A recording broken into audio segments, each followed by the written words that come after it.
में हम एक नया चैप्टर स्टार्ट करते हैं विच इज़ स्ट्रेट लाइन। सो उसमें सबसे पहले जो हमारे पास टॉपिक है that is slope of A line. But straight line में आपको एक बात आपको याद रखनी चाहिए कि straight line it is defined by two distinct points. मतलब मेरा ये है कि अगर आपको दो पॉइंट्स मिल जाए ना तो इनको ज्वाइन कर लो। लेट्स सपोज ये आपको एक पॉइंट गिवन है, ये दूसरा गिवन है, तो आपका लाइन डिफाइन हो जाता है। सही है, मतलब कि एक लाइन डिफाइन करने के लिए आपको जस्ट दो पॉइंट्स चाहिए। आपको दो डिस्टिंक्ट डिफरेंट पॉइंट मिल जाए तो उन दोनों को कनेक्ट करने से जो लाइन आप बना सकते हैं स्ट्रेट लाइन। ओके, सो इसके साथ एक सबसे पहले एसोसिएटेड पॉइंट लिया that is slope of A line. What is slope? Slope की डेफिनेशन है मेजर ऑफ स्टीपनेस, और इसको हम ये भी लिखते हैं कि राइज और रन। राइज का मतलब कि हमारा जो परपेंडिकुलर या वर्टिकल डिस्टेंस होता है, सही है, वर्टिकल डिस्टेंस और डिवाइडेड बाय हॉरिजॉन्टल डिस्टेंस। मतलब कि इनका रिलेटिव डिस्टेंस ये कितना वर्टिकल जा रहा है विद रिस्पेक्ट टू कितने हॉरिजॉन्टल जा रहा है। सही, अब कोई लाइन है तो हम दो तरह से इसका स्लोप को डिफिनीशन करते हैं। पहले हमारे पास ये एक लाइन मैंने यहाँ पे ड्रा किया है जिसको हम कैपिटल एल से रिप्रेजेंट करते हैं। इस पर मैं कोई दो रैंडम पॉइंट ले लूँ, जैसे कि ये पॉइंट है हमारे पास, इसको मैं x1 y1 का नाम दे देता हूँ। सही है, और एक यहाँ पे एक पॉइंट मैं ले लेता हूँ, ये मेरे पास है x2 और y2। सही, ये मेरे पास लेट्स सपोज पहला पॉइंट p1 है, ये दूसरा पॉइंट p2 है। देन हमारे पास स्लोप को हम डिफाइन किस तरह से करते हैं? Slope is y2 minus y1 divided by x2 minus x1। Okay, what is y2 minus y1? This is vertical distance, यानी कि आपका वर्टिकल यहाँ पे y कोऑर्डिनेट जो है इस लाइन पे, इस पॉइंट के, यानी कि ये जो पॉइंट जो है यहाँ पे y1 की वैल्यू क्या है? 2 है, और यहाँ पे इसकी वैल्यू y2 है। ये जो इसने वर्टिकल जो इसने डिस्टेंस कवर किया है यहाँ से यहाँ जाने में, ओके, तो ये जो हमारे पास यहाँ से यहाँ तक है, ठीक है, इस पॉइंट से इस पॉइंट का जो वर्टिकल डिफरेंस है, vertical distance divided by horizontal, यहाँ पे मेरे पास x की वैल्यू 1 है और यहाँ पे x की वैल्यू 4 है, तो 1 से लेकर 4 तक ये मेरे पास x2 माइनस x1 है। यानी कि अगर आप देखें तो आपके पास ये पॉइंट क्या बनता है? ये आपके पास x1 है, मतलब कि आपका x1 की वैल्यू 1 है, और इस पॉइंट का अगर आप x कोऑर्डिनेट देखें तो आपके पास x2 कितना बनता है? 4 बनता है। सही है, देन x2 माइनस x1, ये कौन सा डिस्टेंस है? x1 और x2 का जो डिफरेंस है, ये मेरे पास x2 माइनस x1 है। ओके, और इसका y कोऑर्डिनेट क्या बनता है? That is y1 is equal to 2 है मेरे पास, और यहाँ पे अगर आप y कोऑर्डिनेट फाइंड करें तो y2 is equal to 4। So y2 और y1 के दरमियान जो डिफरेंस है y2 माइनस y1, ये हमारे पास इस पॉइंट से इस पॉइंट का वर्टिकल डिस्टेंस है।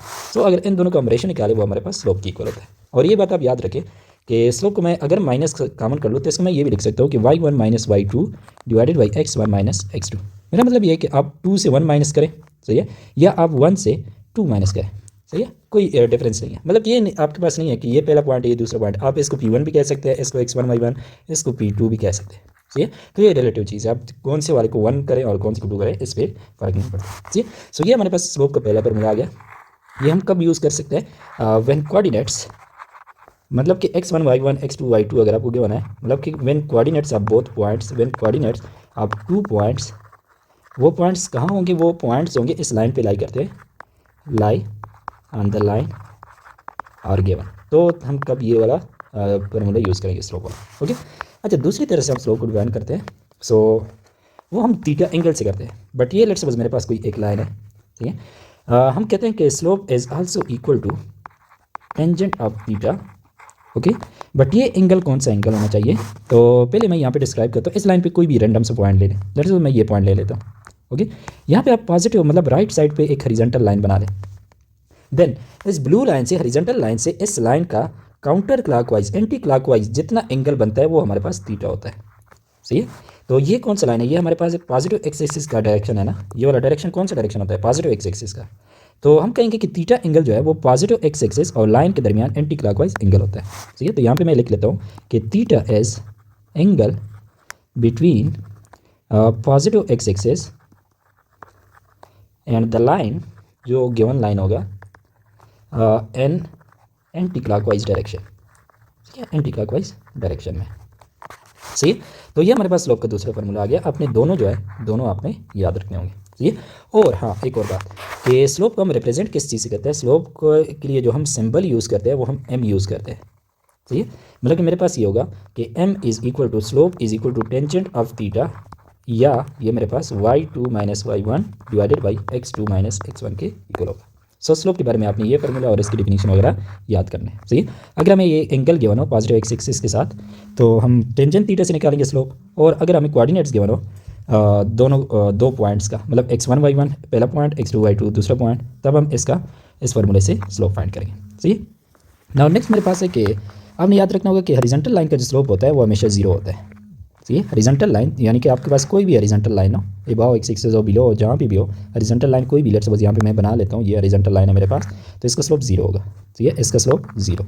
ये हॉरिजॉन्टल लाइन है मेरे पास, तो इसका स्लोप कितना होगा? जीरो। ये हॉरिजॉन्टल लाइन है मेरे पास, तो इसका स्लोप मेरे पास जीरो होगा। सो जितनी भी हॉरिजॉन्टल लाइन्स होते हैं उनका स्लोप क्या होता है?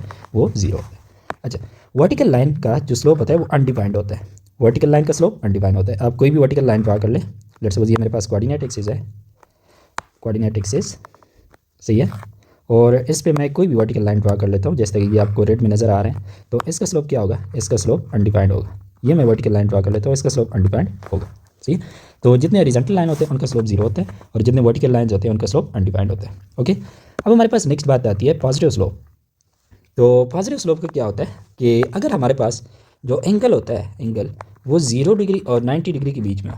अच्छा, इस केस में हॉरिजॉन्टल के केस में थीटा हमारे पास 0 डिग्री होता है, और वर्टिकल के केस में क्योंकि हॉरिजॉन्टल लाइन तो एक्स एक्सिस के पैरेलल होता है ना, तो इसका एंगल 0 होता है, और वर्टिकल लाइन तो बिल्कुल एक्स एक्सिस की परपेंडिकुलर होता है ना, तो इसका थीटा हमारे पास क्या होगा? वो हमारे पास 90 डिग्री होगा। ओके। अच्छा, पॉजिटिव स्लोप हमारे पास तब होगा जब हमारे पास पॉजिटिव एक्स एक्सिस के साथ लाइन का एंगल कितना हो, वो हमारे पास 0 और 90 के बीच में हो। लेट्स सपोज मैं पॉजिटिव एक्स एक्सिस ड्रा कर लेता हूँ, ये मेरे पास एक्स एक्सिस है, ये वाई एक्सिस है। सही है। अब ऐसे लाइन ड्रा करो कि जो एंगल जो है वो 0 और 90 के बीच में बनाते हैं with positive x axis. Let's suppose मैं ये लाइन ड्रा कर लेता हूँ, तो आप देख सकते हैं यहाँ पे जो एंगल है वो 0 और 90 के बीच में है। सही है।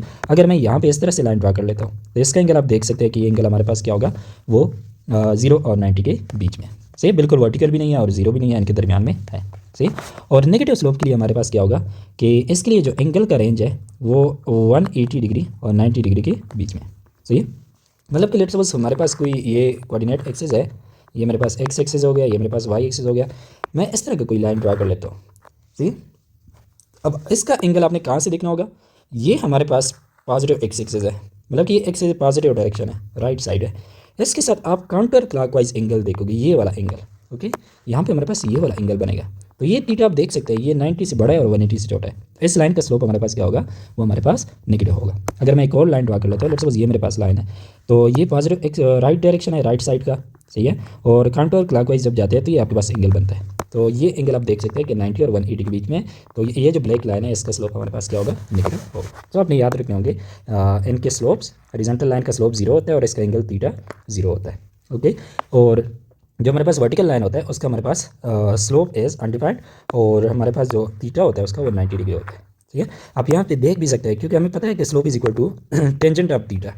अब थीटा हमारे पास 0 है, so that is equal to tangent of 0 degree, and वो आपको पता है कि वो 0 डिग्री के इक्वल है। सिमिलरली यहाँ पे आप देख सकते हैं कि slope will be equal to tangent of 90 degree, और आपको पता है कि टेंजेंट ऑफ 90 डिग्री क्या होता है? अनडिफाइंड होता है। सही है, वो हमारे पास अनडिफाइंड होता है। सही है। और अगर आपका एंगल थीटा जो है वो 0 और 90 के बीच में हो, तब टेंजेंट ऑफ थीटा जो होता है, टेंजेंट ऑफ 0 और 90 के बीच में अगर एंगल है तो हमारे पास पॉजिटिव आता है, तब हमारे पास स्लोप पॉजिटिव है। और अगर आपका एंगल सेकंड क्वाड्रेंट में है, यानी 90 और 180 के बीच में, तब उसका टेंजेंट ऑफ थीटा जो होता है वो हमारे पास नेगेटिव आता है। सही है। तब इसका स्लोप हमारे पास क्या होता है? नेगेटिव होता है। सही है। नेक्स्ट हमारे पास दो पैरेलल लाइंस है। सही है। टू लाइंस, लाइन को हम कैपिटल एल से रिप्रेजेंट करते हैं, तो ये हमारे पास दो लाइंस है L1 and L2 are parallel, और पैरेलल के लिए हम ये सिंबल यूज़ करते हैं। पैरेलल का जो सिंबल है वो हमारे पास, हम इसको दो स्ट्रेट लाइन ऐसे वर्टिकल ड्रा कर लेते हैं, इसका मतलब हमारे पास क्या होगा? पैरेलल होगा। तो ये लाइन 1 और लाइन 2 आपस में पैरेलल है F। लेट्स सपोज ये दो लाइंस है, सही है, ये आपस में पैरेलल है। ओके। तो पैरेलल के लिए कंडीशन क्या है कि इन दोनों के स्लोप्स क्या होंगे? वो इक्वल होंगे। यानी कि ये जो पहला लाइन है L1, इसका स्लोप M1 है, दूसरा लाइन है L2, इसका स्लोप M2 है। तो ये उस केस में हमारे पास पैरेलल होंगे दो लाइंस अगर इनके स्लोप्स इक्वल हो। सो दो लाइंस अगर इनके स्लोप आपको पता चल जाए कि ये इक्वल है, तो वो दोनों लाइंस आपस में क्या होंगे? पैरेलल होंगे। अच्छा, नेक्स्ट हमारे पास अगर दो लाइंस परपेंडिकुलर है, लेट्स सपोज ये मेरे पास दो लाइंस है, ये मेरे पास L1 है, सही है, और यहाँ पे मैं एक और लाइन ड्रा कर लेता हूँ जो कि इसके परपेंडिकुलर हो, ये L2 है। लेट्स सपोज इसका जो स्लोप है वो मेरे पास M1 है और इसका जो स्लोप है वो मेरे पास M2 है। सही है। देन जो भी पेयर ऑफ परपेंडिकुलर लाइंस होगा, perpendicular lines, okay, L1 is perpendicular, perpendicular का सिंबल हमारे पास ये होता है, परपेंडिकुलर का सिंबल जो होता है वो हमारे पास ये इस तरह से। ओके, मतलब कि line 1 is perpendicular to line 2 F। अगर इनका स्लोप्स का जो प्रोडक्ट है वो -1 की इक्वल हो, सही है। तो आपने ये याद रखना होगा कि परपेंडिकुलर लाइन का जो स्लोप्स का प्रोडक्ट होता है वो -1 की इक्वल होता है हमेशा। ओके। और यहाँ पे एक कंडीशन है कि ये जो है this rule is not applicable for vertical and horizontal line. ये रूल हमारे पास वर्टिकल और हॉरिजॉन्टल लाइन के लिए एप्लीकेबल नहीं है। इसके अलावा कोई भी इस तरह के लाइंस हो, सही है, इस तरह के कोई भी लाइंस हो, बिल्कुल वर्टिकल लाइन ना हो, सही है, और बिल्कुल हॉरिजॉन्टल लाइन ना हो, तो ये रूल हमेशा अप्लाई होगा। सही है। अच्छा, इसके लिए क्यों एप्लीकेबल नहीं है वर्टिकल एंड हॉरिजॉन्टल लाइंस के लिए? आपको पता है कि वर्टिकल लाइन का स्लोप क्या होता है? लेट्स सपोज ये मेरे पास m1 है, तो वो तो हमारे पास अनडिफाइंड होता है, सही है। और हॉरिजॉन्टल लाइन का स्लोप क्या होता है? m2, वो हमेशा 0 होता है, सही है। सो अगर मैं वर्टिकल मल्टीप्लाई बाय हॉरिजॉन्टल करता हूँ, सही है, तो मेरे पास क्या होगा? 0 मल्टीप्लाई बाय अनडिफाइंड। अब 0 को मैं किस चीज़ से मल्टीप्लाई करूँ? अनडिफाइंड से। ओके, तो ये चीज़ तो डिफाइंड ही नहीं है, सही है। तो ये हमारे पास क्या आता है? ये हमारे पास अनडिफाइंड ही आता है। आपको पता ही नहीं है कि मैं कौन सा नंबर इसके साथ मल्टीप्लाई कर लूँ, ये नंबर हमारे पास डिफाइंड नहीं है, सही है। तो ये मल्टीप्लिकेशन भी डिफाइंड नहीं है। सो वर्टिकल और हॉरिजॉन्टल केस में हमारे पास ये क्या होता है? ये अनडिफाइंड होता है इनका प्रोडक्ट। इसके अलावा बाकी जितनी भी लाइन्स होंगे, सही है, उनका जो अगर वो परपेंडिकुलर है तो इनके स्लोप्स का प्रोडक्ट किसकी इक्वल होगा? वो -1 के इक्वल होगा, सही है। अच्छा, अब हम क्या करते हैं, यहाँ से हम ये भी लिख सकते हैं कि अगर आपने m1 फाइंड करना है, अगर आपको m2 गिवन है तो आप इस तरह से फाइंड कर सकते हैं, सही है। और यह अगर आपको m1 गिवन है तो आप m2 फाइंड करने के लिए यूज़ करोगे -1 ओवर m1। ओके। अच्छा, अब हमारे पास पहला क्वेश्चन है कि the slope of the line of a line is 2। एक लाइन है अलाइन, उसका स्लोप 2 है। तो यहाँ पे मैं लेट्स सपोज लिख लेता हूँ कि पहले लाइन m1 वो मेरे पास 2 है, पहले लाइन का स्लोप 2 है, सही है। Next the slope of the line perpendicular, देखो परपेंडिकुलर बताया गया है टू एट एज, ये मतलब हमने फाइंड करना है स्लोप ऑफ द लाइन, एक दूसरा लाइन है उसका स्लोप हमने फाइंड करना है। ओके। और बताया गया है कि ये दोनों लाइन्स आपस में परपेंडिकुलर है। तो अगर ये परपेंडिकुलर है तो इसका मतलब क्या होगा? m1 multiply by m2 that is equal to -1। Okay. अब आपने m1 की वैल्यू गिवन है, m2 फाइंड करना है, तो m1 की वैल्यू यहाँ पे पुट कर लो। सो m1 की वैल्यू अगर मैं 2 पुट कर लेता हूँ तो ये 2m2 इज इक्वल टू -1। 2 को इस साइड पे डिवाइड कर दो तो ये बन जाएगा m2 will be equal to -1 over 2। तो ये हमारे पास कौन सा ऑप्शन बनता है? That is option B. Okay. Next मेरे पास है slope is a measure of steepness of line. ये स्टीफनेस या इसके लिए फ्लैटनेस भी यूज़ कर सकते हैं आप। Slope is the major of steepness और फ्लैटनेस आप स्टीपनेस जो होता है इसका इन्वर्स जो होता है, अगर कोई लाइन स्टीप है तो इसका मतलब है वो लेस फ्लैट है, अगर कोई लाइन लेस स्टीप है तो वो मोर फ्लैट होगा। ओके। अच्छा, नेक्स्ट हमारे पास ये है कि two lines with slope m1 m2 are parallel. Parallel के लिए क्या कंडीशन था कि हमारे पास m1 should be equal to m2, सही है। तो पहले ऑप्शन से अगर आप देखें तो ये तो हमारे पास है, अगर m2 को मैं दूसरी साइड पे ले जाऊँ तो ये बन जाएगा m1 is equal to -m2, इसका मतलब ये ऑप्शन गलत है, सही है। बी ऑप्शन अगर देखिए आप -m2 को अगर मैं इस साइड पे लेके जाता हूँ तो m1 will be equal to m2, तो ये ऑप्शन हमारे पास ठीक है, सही है। अगर मैं यहाँ पे m2 इस साइड पे लेके जाता हूँ तो m1 will be equal to 1 over m2, ये ऑप्शन भी पैरेलल के लिए गलत है। और मैं यहाँ पे अगर m2 इस साइड पे लेके जाता हूँ तो m1 will be equal to -m2, ये ऑप्शन भी पैरेलल के लिए गलत है। पैरेलल की कंडीशन ये है कि दोनों के स्लोप इक्वल होंगे। ओके। अच्छा, नेक्स्ट मेरे पास है कि let m1 and m2 be the slopes of line L1 L2। तो ये परपेंडिकुलर कब होंगे? तो परपेंडिकुलर हमने ये कहा था कि दो लाइन का स्लोप का जो प्रोडक्ट होता है वो हमारे पास -1 की इक्वल होता है। सो हमारे पास सी ऑप्शन होगा, that will B correct. Okay. अच्छा, नेक्स्ट मेरे पास है कि द प्रोडक्ट ऑफ स्लोप्स यानी कि m1 मल्टीप्लाई बाई m2 किस चीज़ के? कोऑर्डिनेट एक्सिस के। कोऑर्डिनेट एक्सिस क्या होता है? ये मेरे पास x एक्सिस है, okay, this is x axis, और ये मेरे पास y एक्सिस है, सही है। अच्छा, इनके स्लोप्स का प्रोडक्ट क्या होगा? तो पहले तो मैं जो हॉरिजॉन्टल लाइन है इसका स्लोप को m1 कह लेता हूँ। तो आपको पता है horizontal line x axis horizontal होता है ना, तो इसका स्लोप 0 होगा, सही है। अच्छा, तो m1 मेरे पास 0 आ गया। Next y axis vertical line है, तो इसका स्लोप क्या होगा? इसको मैं m2 कह लेता हूँ, वो मेरे पास अनडिफाइंड होता है क्योंकि y एक्सिस एक वर्टिकल लाइन है ना, सही है। तो ये प्रोडक्ट मेरे पास किसकी इक्वल होगा? 0 मल्टीप्लाई बाई अनडिफाइंड, तो ये हमारे पास क्या होता है? अनडिफाइंड होता है, सही है, ये हमारे पास अनडिफाइंड होता है। तो इसमें से कोई भी ऑप्शन जो है वो हमारे पास ठीक नहीं है। ओके। आपके पास कोऑर्डिनेट एक्सिस के स्लोप्स का जो प्रोडक्ट होता है वो हमेशा अनडिफाइंड होता है। ओके। अच्छा, नेक्स्ट मेरे पास है कि the slope of a line connecting the origin, एक पॉइंट आपको गिवन है, ओरिजिन है, ओके।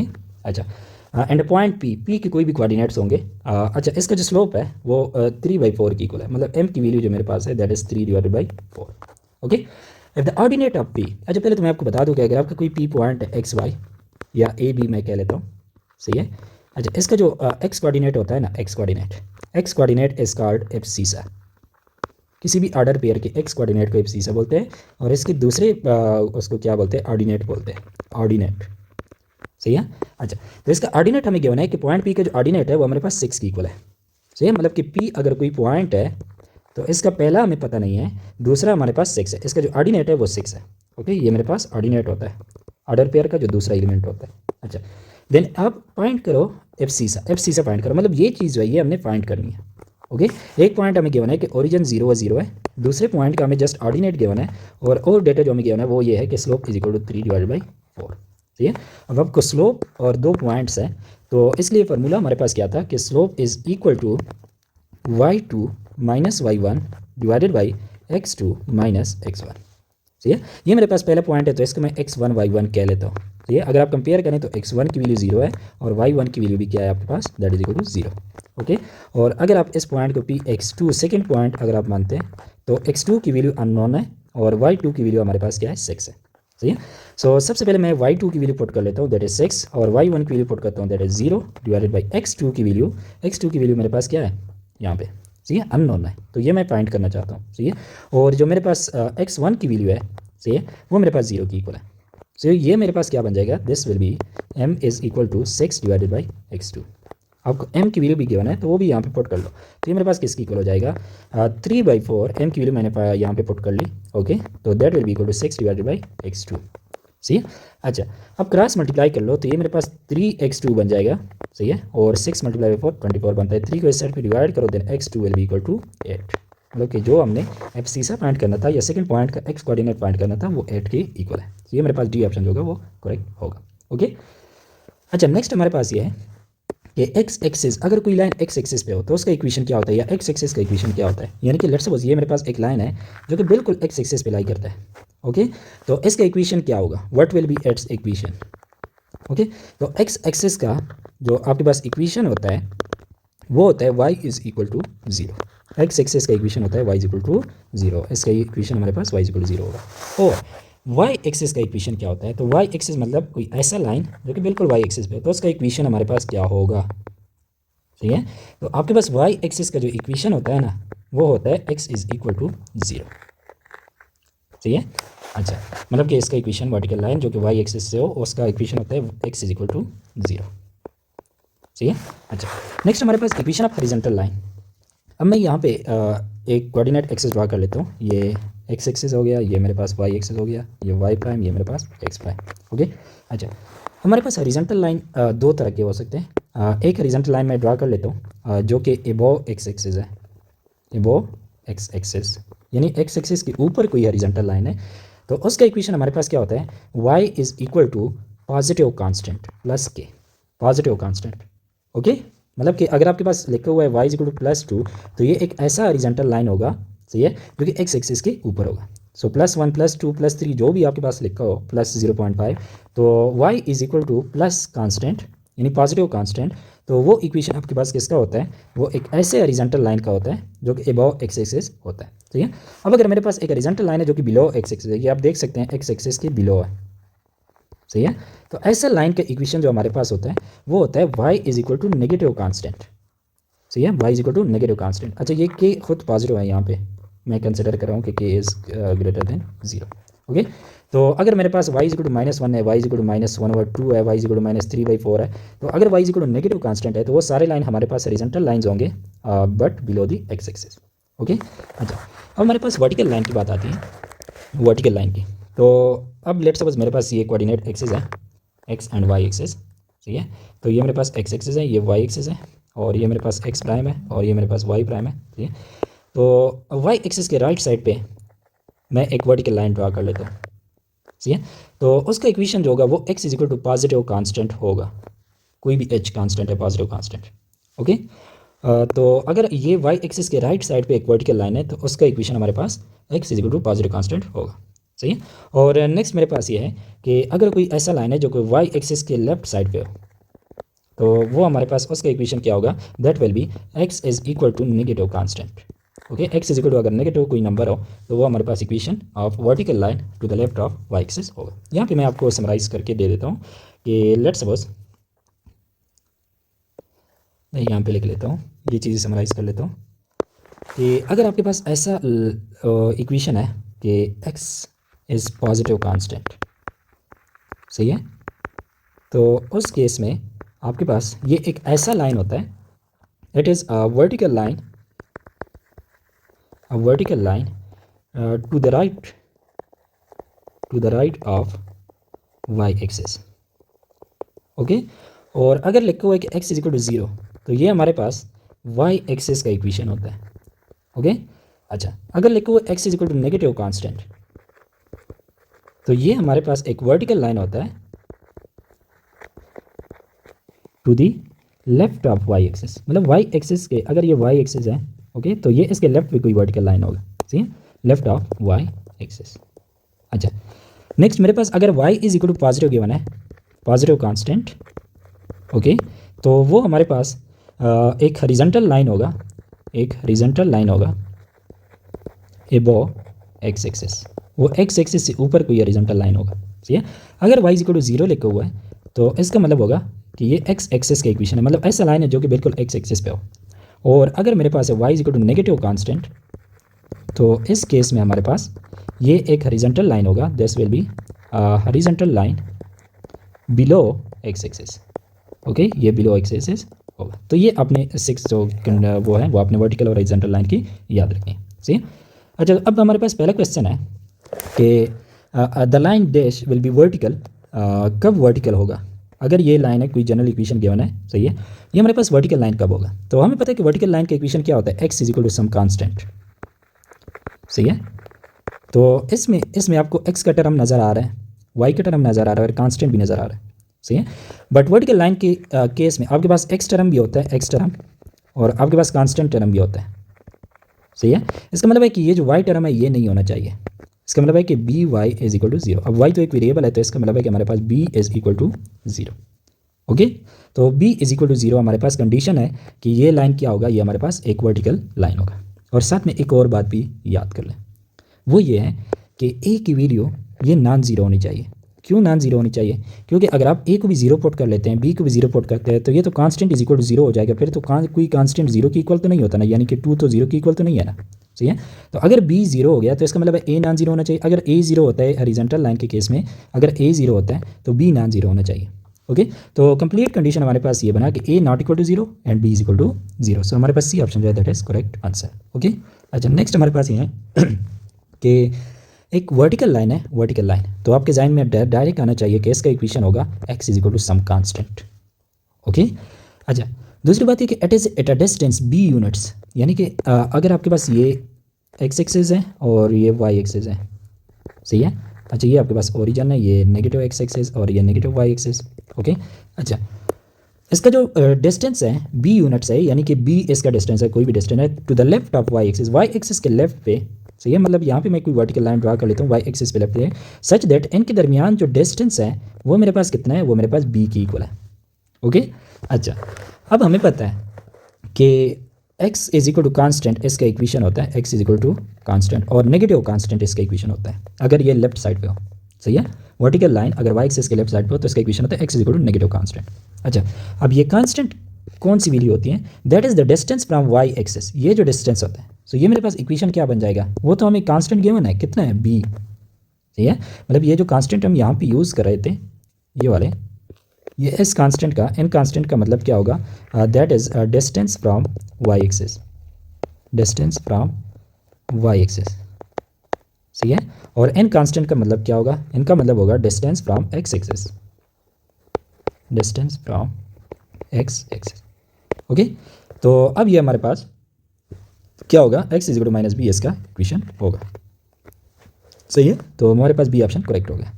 या अगर आप इस तरह से भी कर सकते हैं कि आपको गिवन है कि x is equal to b, अब b तो डिस्टेंस है ना, b तो एक डिस्टेंस है, तो b मतलब खुद पॉजिटिव है, b इज पॉजिटिव, सही है, b हमारे पास पॉजिटिव है। तो x is equal to positive, ये तो मेरे पास क्या बना, x is equal to positive, तो ये कौन सा लाइन होता है, ये to vertical line to the right होता है, vertical to right of y axis, सही है। तो ये क्वेश्चन में तो हमें लेफ्ट का बोला गया, तो इसका मतलब है कि x is equal to negative b जो होगा ये वर्टिकल लाइन होगा, vertical line that is to the left, ये नेगेटिव शो कर रहा है टू द लेफ्ट, सही है। और b शो कर रहा है कि इसका डिस्टेंस y एक्सिस से कितना है, b यूनिट्स है, सही है। तो ये हमारे पास इंट्रोडक्शन थी और इसमें हमने स्लोप्स ऑफ डिफरेंट लाइन को डिस्कस किया। अब सेकंड वीडियो में हम फिर इक्वेशन ऑफ लाइन के डिफरेंट स्लोप, इंटरसेप्ट फॉर्म और बाकी जो point slope form, two points form, ये सारे डिस्कस करेंगे नेक्स्ट वीडियो में, ओके। मिलते हैं नेक्स्ट वीडियो में।